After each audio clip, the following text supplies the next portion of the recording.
ఏ రవీంద్రుని భావమో గీతాంజలి కళ వివరించే ఎండ తాకని పండు వెన్నెల గగనముదికెన కన్నుల ఎంకి పాటల రాగమే గోదారి అలలపై నిదురించే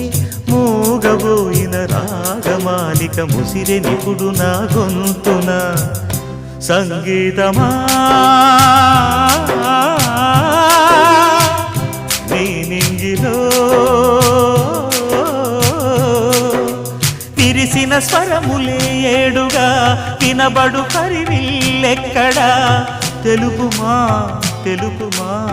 తెలుపుమా అందమా నీ పేరేమిటి అందమా తెలుపుమా నీ ఊరేమిటి పరు